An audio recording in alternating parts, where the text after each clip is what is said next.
beautiful artists, and welcome back to another episode of Paint Along with Skye. If you're new here, welcome. My name is Skye and I post beginning level acrylic painting tutorials here on YouTube every Saturday. So make sure to hit subscribe so you can join the fun and paint along, and don't forget to hit the bell icon to be notified when I post a new video. This week we are doing a Van Gogh Starry Night inspired desert landscape with a howling coyote and some other great deserty elements. I have my 4 standard brushes for today's class. Use these in most of my tutorials. These 4 come in a kit with these 4 sizes. Yours don't have to be exactly the same size and shapes, but they should be generally the same size and shapes and made for a water media. I have a 3/4 inch wash brush and then 3 pointed brushes. I have a size 10, a size 3, and a size 3/0. I'm gonna get those in the water cup off the side of the screen.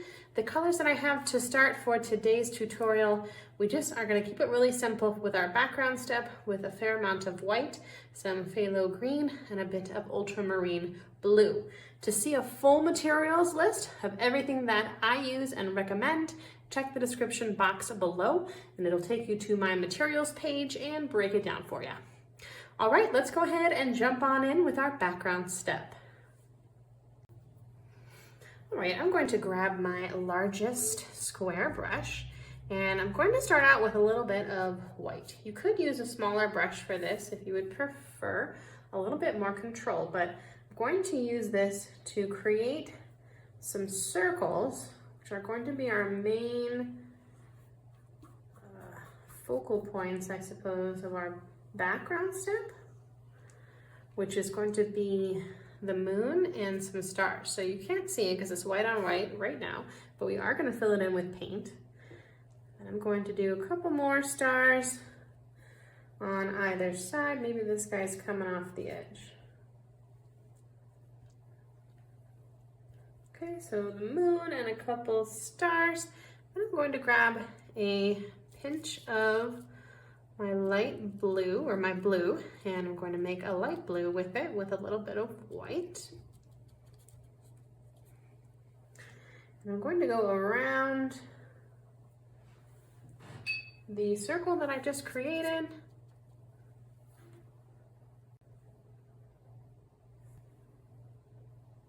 Going to go around the circle that I just created with my light blue. And it doesn't have to be a perfect circle. A little bit of whimsy is okay. But we do want to have everything filled in with paint after this first step. So we have a white center there with blue surrounding.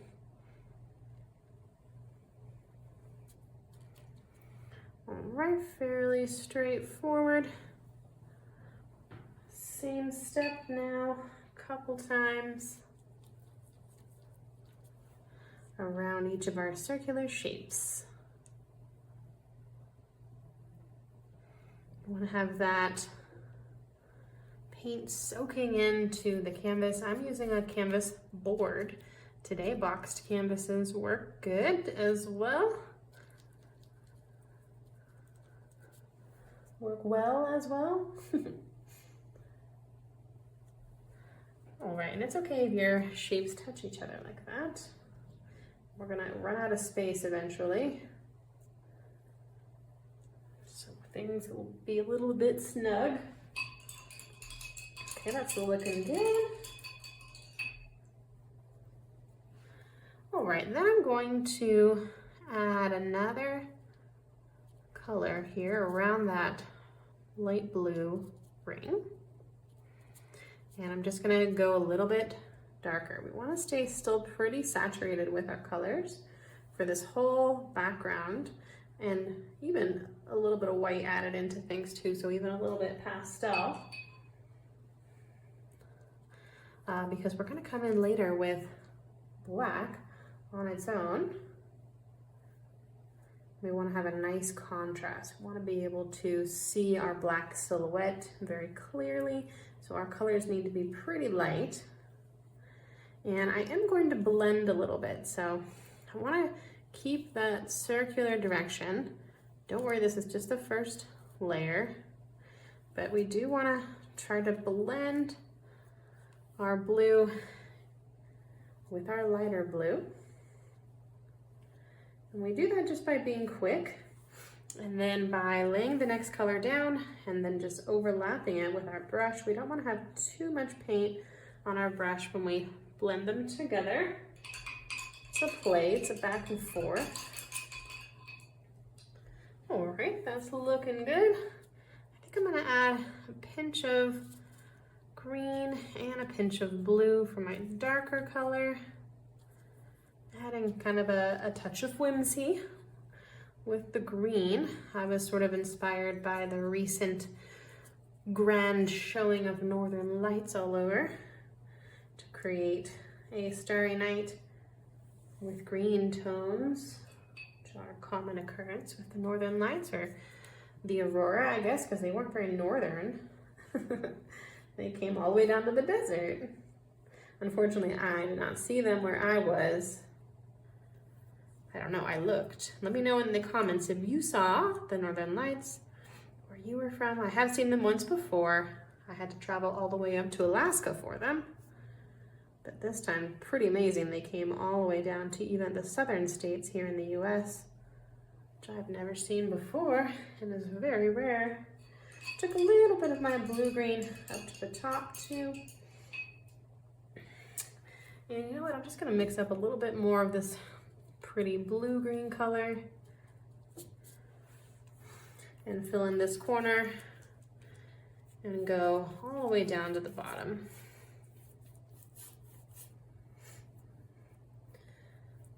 I'm a big fan of tidy looking paintings, so I always recommend that you get your brush strokes all going the same direction so that it's not inconsistent looking, a little sloppier, which is a style too. I shouldn't say sloppy, that's a harsh word. But I like to come back and make all the brush strokes going the same directions, the directions of the shape. All right, that's looking pretty good for our first background layer. And we may even want to take a break now. Let me just fix my circle real quick with some light blue though. First, before we do that, you can touch up anything that you need, but I think it would be wise to step away, let this dry, so that we can come back and add some really pretty streaks of color, still working on our background step, which is actually kind of the more time-consuming part of today's painting. So we will do some more gorgeous colors in just a few. I'll see everyone then. All right, we're back with the same colors on my same piece of palette paper. I'm just going to be working more on the background layer, but needed to get that first layer of color down. Then I'm going to grab my medium-sized brush for this next part. And we're going to do something fairly similar to that first step, where we are starting from the center and working our way out with our colors, but we're going to use a different brush stroke technique. I'm going to mix up a light blue to start. I'm going to start right in our little light blue area. And this is going to be my second chance to create a more circular circle if needed. And we're also going to be able to sort of smooth any areas that were not as maybe well blended as we wanted them to be. And the background will really come together with that sort of Starry Night style. All right, looking good.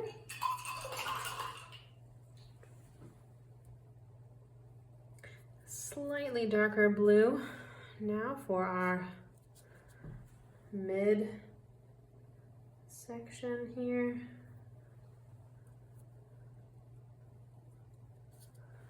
want to make sure that it's actually showing up and not the exact color as our background color, a little bit darker, but still with a little bit of white, because again, we're keeping things light so that we can have that nice contrast with our silhouette later. And I'm going to pull my medium blue color into my blue green a little bit too. So a little further out with this color.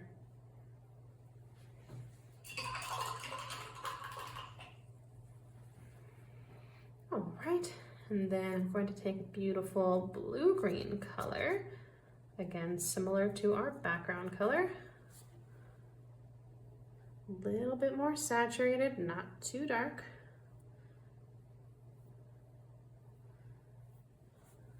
All right, going all the way off the edge there. And a little bit into our medium blue area as well.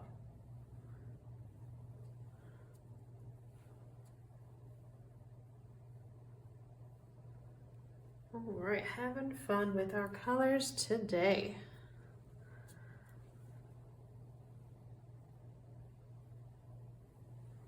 Very nice. All right, now for a little bit of my favorite color as our accent color, which is going to be this phthalo with white.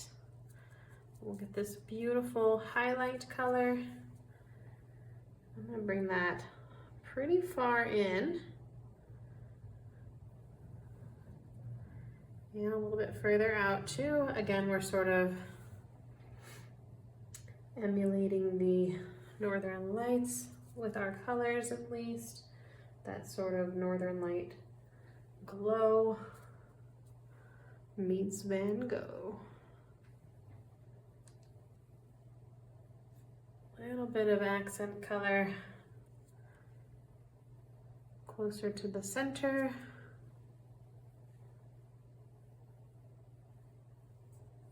All right, that's looking pretty good.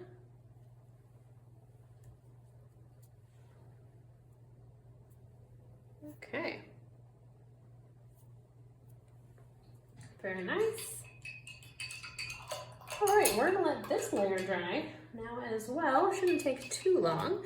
And I'm going to switch out my piece of palette paper so that I can have a clean space, and we'll work with just some black and white and our little accent colors here for our moon and stars. When we come back in just a few, I'll see everyone then. Okay, welcome back, artists. We have a dry background layer and new fresh colors on a new fresh piece of palette paper. I have some black and white, a little bit of cadmium yellow, and some cadmium orange. I rinsed my brushes and got some fresh water as well. Let's go ahead and jump right back on into things. So I'm gonna grab my medium-sized brush, and we are going to mix up a dark gray, right, like a graphite pencil color.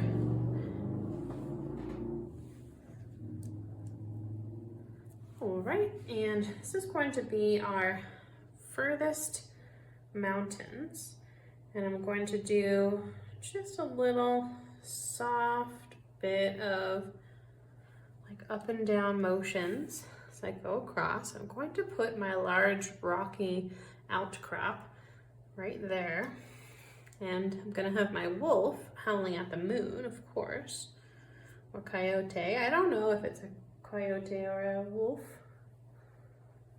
I think I was practicing the sketch and I did the fluffy tail, so I think maybe it's a wolf that we're dealing with. I can't remember. I guess coyotes do have fluffy tails as well, so it could be either. Distant relatives. Just going with a simple shape with that later. But for now, let's get this first gray mountain layer all filled in, and I'm just gonna work my way down from the top point there. And I don't have to go all the way down because now we are going to grab just black, and I'm going to do a second layer that's like even gentler sloping, and that is going to be where our coyote wolf friend is sitting and howling. And as you can see, I can see the difference here clearly between the back gray mountains and our black desert floor. Okay, looking good. I think I'm going to go one size smaller with my brush, and I'm going to use a little bit more gray to create. I was inspired by Shiprock, which is here in New Mexico. We're just going to do this sort of rocky desert element, and I'm going to have one little rock standing by itself, and I'm going right on the top here of my gray mountain, and then this one I'm going to kind of wiggle my way across a little bit, maybe make an uneven base, and then another little rocky spike. I really should learn all of my geologic terms before jumping into these. But you guys haven't complained, so you get the idea. You know what I mean. Okay.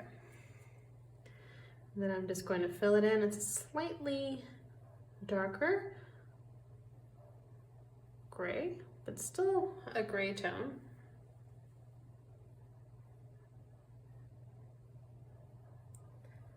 And this is not necessarily accurate for Shiprock, but it is inspired.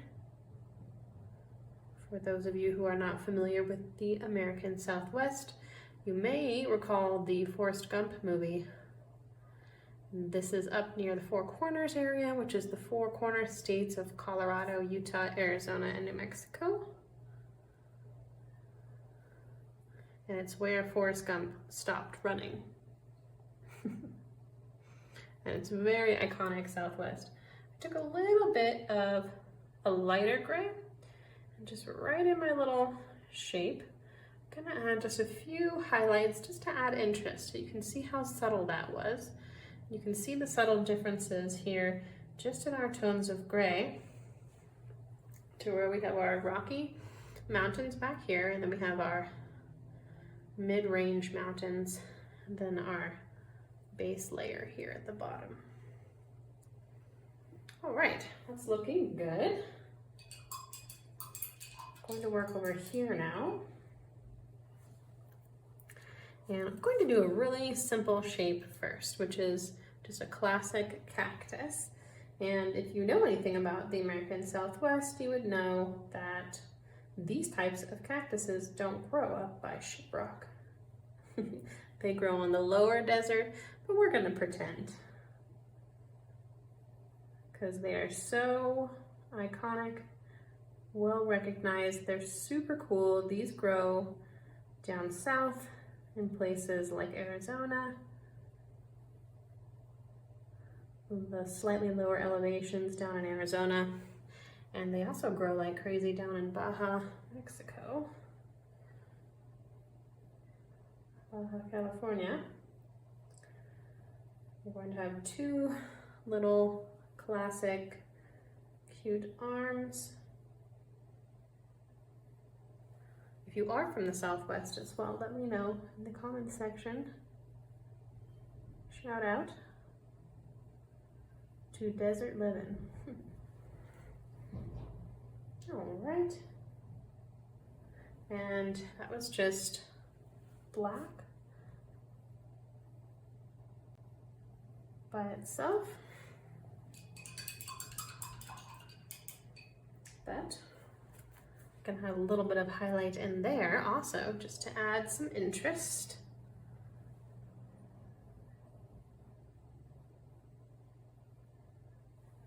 Just take a little swipe with your white right down the center shapes here.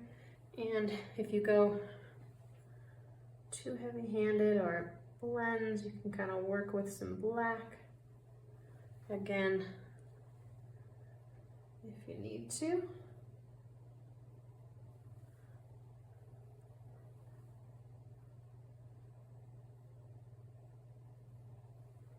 I want gray. That looks a little better. Okay. Very cute, already looking very deserty and classic.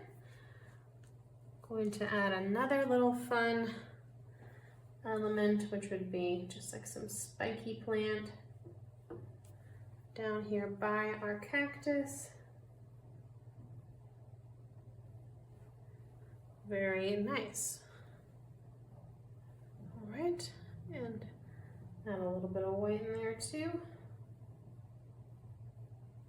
Look at how cute. Very nice. I'm going to also grab a little bit of a lighter gray. I'm going to go right where my little wolf friend or coyote friend is going to be sitting. And then also a little bit over here too. Okay, and again, if you need to, just add some black right back on top. We want just a real subtle highlight horizontally, just to give us a little bit of a sense of place there. And then let's do the same thing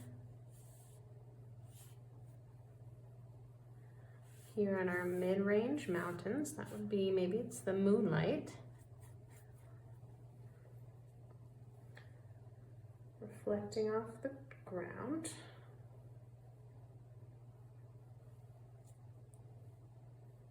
All right. Coming together.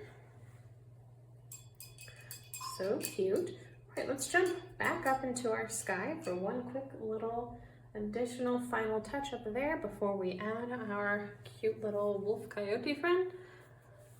Rinsed my brush well since we're going from a dark to light color here. Don't want to bring our black in for this step, but I'm going to mix up a beautiful yellow orange. And I'm going to create some stars. And then I'll have a few little brush strokes of yellow around our star shape.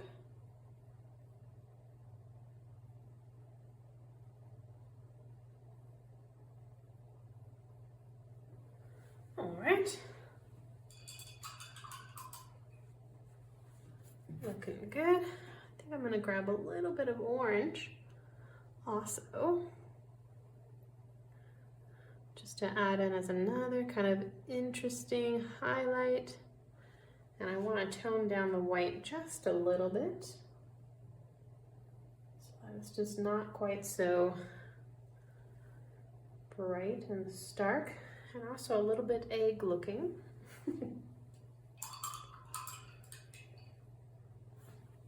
Okay, and then a little bit of my light yellow. Going to do a quick crescent moon, and I just kind of trace along my circle that I've already created. Go about maybe 2/3 of the way around the circle.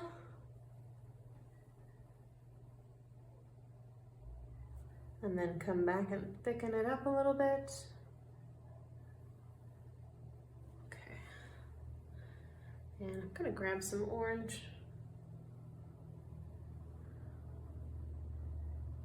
to go around our moon shape too. And a little bit of yellow also. I think my moon needs to be a little thicker.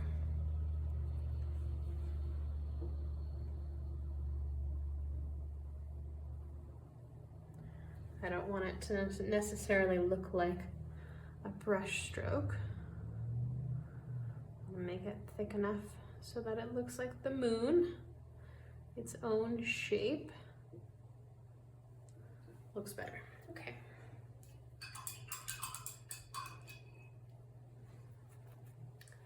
A little bit more orange.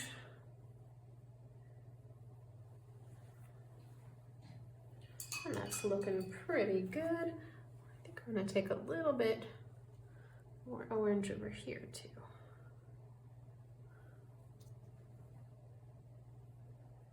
A little further out with my color. All right, looking good. And you can also, if you need to, add some more white anywhere. I think it would be good maybe to bring a little bit of streaky white a little further out too, just helping everything blend visually. All right. And once again, we're not quite so egg looking, but you know, eggs are beautiful.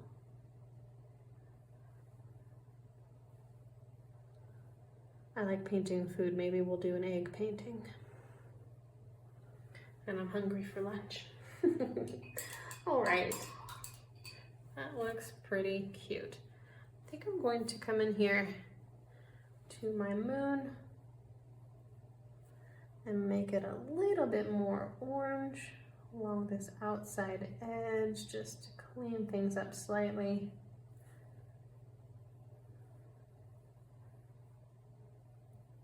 Very pretty.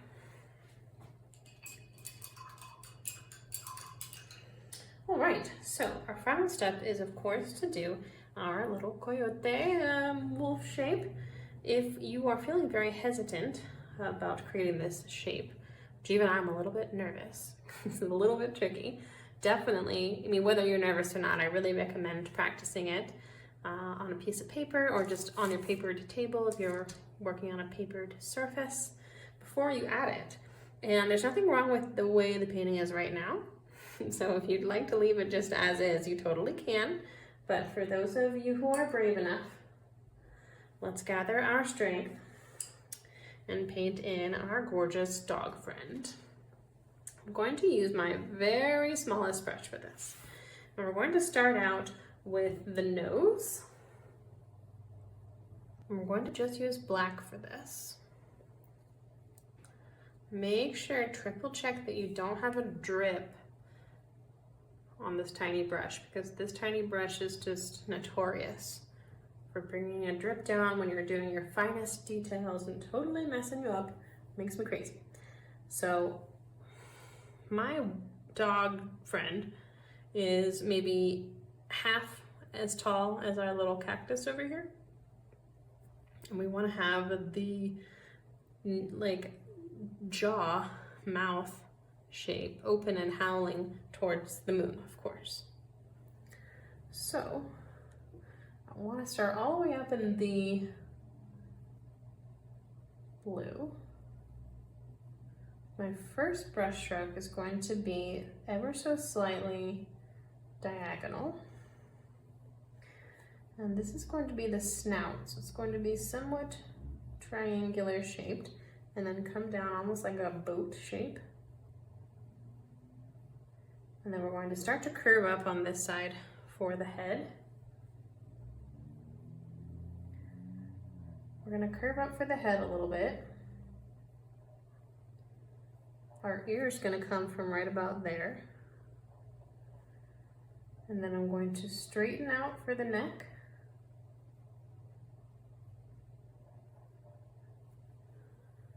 And then bring a curve up or the back. Trust the process here, everybody.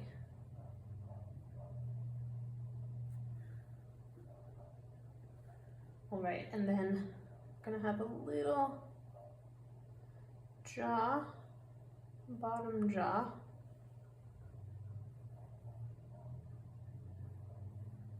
Skinny-ish neck.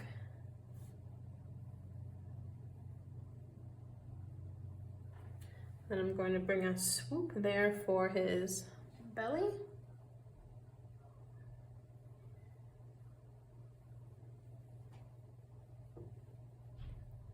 It's a little too pointy. I'm always starting a little smaller than I think I'm gonna end up to give me a little bit of wiggle room.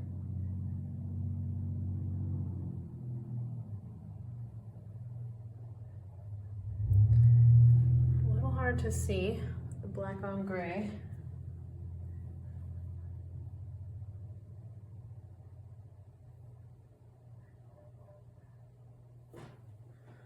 All right, and then we're gonna have an ear shape coming out from the head. I'll grab my larger brush now and fill in the body area.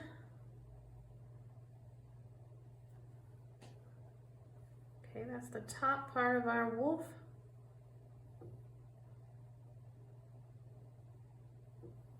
Okay, and then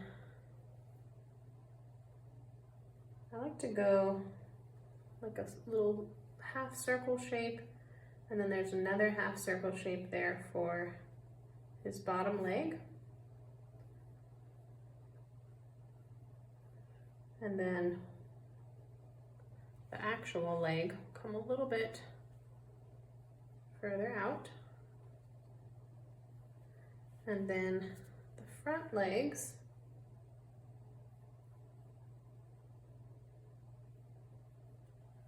just going to be a straight-ish line. And things are pretty dark, but we're going to add a highlight in just a minute. And then, so we have his little booty, slightly rounded, and then a tail. I'm going to do a little bit of like an S shape, like so, and then I'm going to add a little bit of fluff to it. And you can kind of adjust from there. Okay, so we have our main wolf shape. I'm going to grab some white right underneath where our wolf is sitting for sort of like a reverse shadow. Then I'm going to grab some white and do a quick highlight on my dog or wolf. I hear a dog barking, so got dogs on the brain. It's a little bit too much.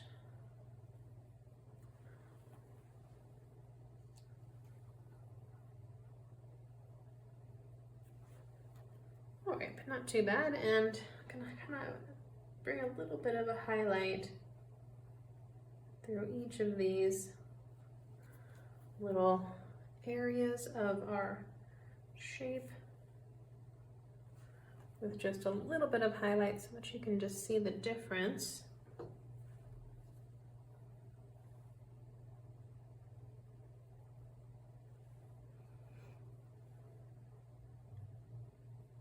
All right, just kind of smoothing out my brush strokes now, making sure everything looks nice and neat.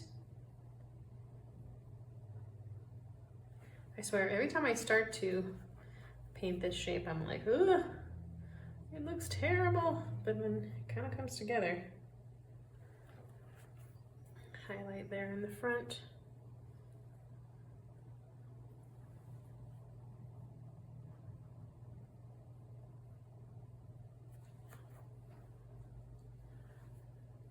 Just bringing a little bit of gray in there to our little doggy shapes. Our dog, they would have their eyes closed, surely. A little howling. Looks pretty cute. And then I think we could even try to add a little tooth. It's like the tiniest detail in the world.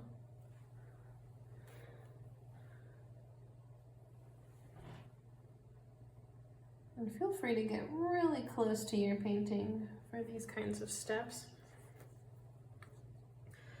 I'm trying to keep myself a little further back so as not to stick my head in the camera frame. Right, and you could, if you needed to, even kind of adjust things slightly with a gray color if you needed to. But I think that looks pretty cute. I think a few little white, bright highlights here in our foreground. Maybe just a little bit in our cactus.